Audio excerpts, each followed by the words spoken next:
I'm actually seeing movies again. This is fun.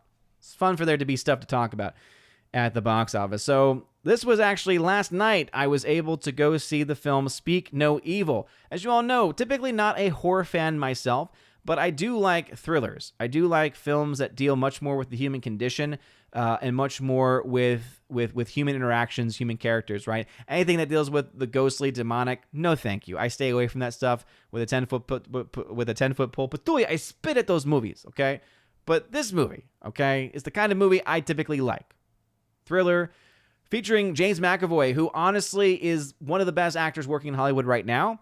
And it is a crime that this guy has not been given more attention from awards shows. And as you all know, there's a certain award show called the Oscars that has become a huge joke for many, many years now. But honestly, even though, as you can see from my score, I did give it a 59% decent score, I do think that it is a role that deserves some nomination for the Ravens. So if you want to get some early nominations in for the Ravens, there is a ballot going around somewhere. I forget exactly where last time it was posted, but you can start to put some early nominations in. We'll kind of collect a pool of nominees and then have an official list. And then when people do their official nominating platforms or nominating ballots later in the year, you at least have like a list to look at and remind yourself of the films that came out in a given year. But anyway, let's dive into this review. I did give it a 59% decent score because that's really what it was. It was decent. There were some really fun elements to the film. I thought that the buildup of the story especially was very effective. And of course that performance, but it unfortunately has a lot of other issues going on with it, and we'll get into that right now. All right, back into the review. Just got back from the theater, and Speak No Evil left me with mixed feelings. The highlight of the film, without a question, is James McAvoy. He continues to prove that he's one of the most talented actors in Hollywood today. His performance in Split earned him well-deserved praise, and here again, he is clearly the standout, elevating the movie with his nuanced portrayal. And I still hold to that view, even these hours later, because he is the best part of the movie, and I wouldn't even just say he's the best part in a subjective sense. He is objectively very, very good. The rest of the cast also performs admirably well. In films that feature child actors, there's always the risk of their performances falling flat. But that isn't the case here. Both young actors deliver strong performances, especially the one playing Ant, who shines in several key scenes as a character who does not talk.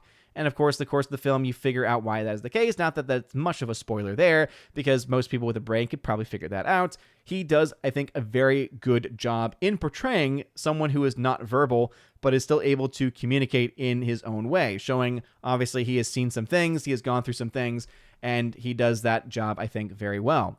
On the technical side, the pacing, cinematography, and overall atmosphere are very effective. This is a slow burn thriller, with the narrative gradually building towards an impactful reveal. The tension is palpable, and the filmmakers succeed in creating a sense of unease.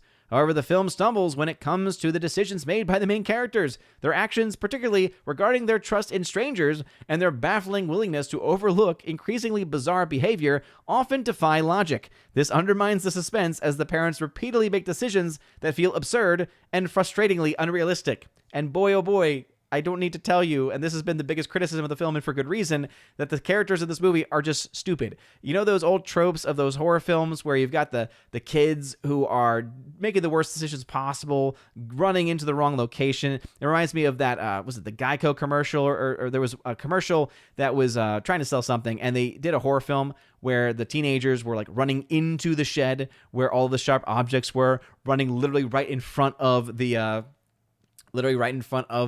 serial killer, and the guy even takes off his mask like, what in the heck are these kids doing? That's what it kind of felt like at times, where, okay, there's all these warning signs going off about something's not quite right with James McAvoy's character, there's something weird going on, something nefarious going on, and yet they continue to trust even their child in the care of this couple, this very weird couple who live in the middle of nowhere. So, again, very unrealistic there and very infuriating, but you do have some good performances there, and I think the tension is also still there too.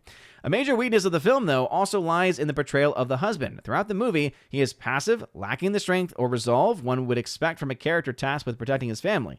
This emasculation never really develops or evolves, which makes it difficult to empathize with him or care about his fate. While this portrayal could be read as commentary on modern masculinity and its perceived fragility, it makes it for an unsatisfying character arc, leaving the audience disconnected from his journey. Still hold to that as well. It was pretty abysmal, just how poorly he as a character was. The actor did a fine job in portraying that role, but yeah, continuously getting emasculated by his wife for various reasons. There's certain subplots that go on with their characters. You get a backstory as far as their relationship, what's going on in their relationship, but every single thing basically just continues to make him come off as emasculated. And anytime something of action needs to be done, really the best thing that he can do is break a leg. And that's what I'll put it at that. That's like the most heroic thing that is done in the movie, and every other point along the way, he just fails, including at the very end, where it leads to a very interesting ending. Some would say an appropriate ending to certain characters' stories, but at the same time, also one that just reiterates that point once again, that he really does not grow much over the course of the film. Overall, this movie has its bright spots, particularly in the performances and technical craftsmanship, but weak character development and frustrating story choices prevent it from being a truly great film. There's some enjoyment to be found, though it's often due to the sheer absurdity of the characters' decisions. Yeah, there's moments that I'm laughing in this movie. There's moments that I'm feeling thrilled and even scared to a certain degree. Again, not terrified scared, but oh man, things are about to go down type scare, right? The thrill rides. That stuff is here. There's a couple of jump scares as well. Nothing that is necessarily creepy to look at, but more of the, kind of that cheap jump scare with a loud noise here or there. That being said, there are some fun moments in the movie. I think that there will be a lot of people that enjoy it. Going over to the critical scores, 16 votes right now. 66% rad score is currently the rating of this movie. Going into some other reviews, obviously giving it a 59% score. Not the 80% most excellent score. I think that this review from Vex Electronica is a good one, 20% bogus.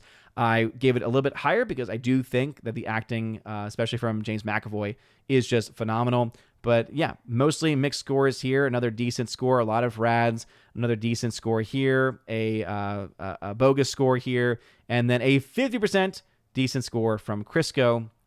You all know how I feel about those 50s, especially from certain Gary-named individuals here on the channel. But speak no evil.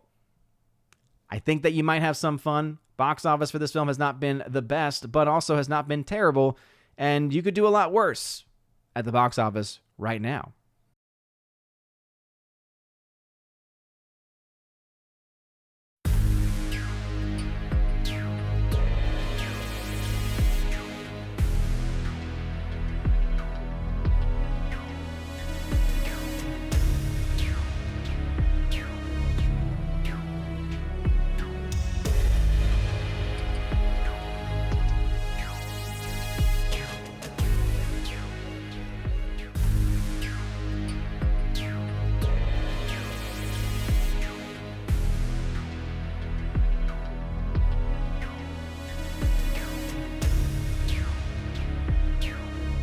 Now for a huge special shout out to all of my Chosen of Valhalla members, starting off first with my people on Patreon, Father Luca Illich and Miss Martin Muses. Check out her YouTube channel by the same name, Miss Martin Muses. Also to my Subscribestar people, Matt317. Check out his Twitch channel by the same name, Matt317. And also to the K-Man. Check out his website, xtheboundaries.co. And lastly to my YouTube member, Mr. Roy. Shout out to you, good sir. And if you want your name shouted out at the end of every live stream and video, check out the top link in the video description below where you get access to that. Also, you get access to a plethora of other things. You get your name listed at the end of every live stream and video, like you saw in those names that came up before this video started. And also access to a giveaways channel that I host over on the Discord server where I give away 4Ks, Steelbooks, Blu-rays, all kinds of stuff. So check that out if you're interested in that. Also, I have an exclusive podcast that I hold at least once a month, and it's always a good time, and you get extra bonus content with that also. So if any of that sounds interesting, again, check out that top link in the video description below. You guys are all amazing and beautiful people. Have a wonderful rest of your day, a blessed August, and as always, God bless.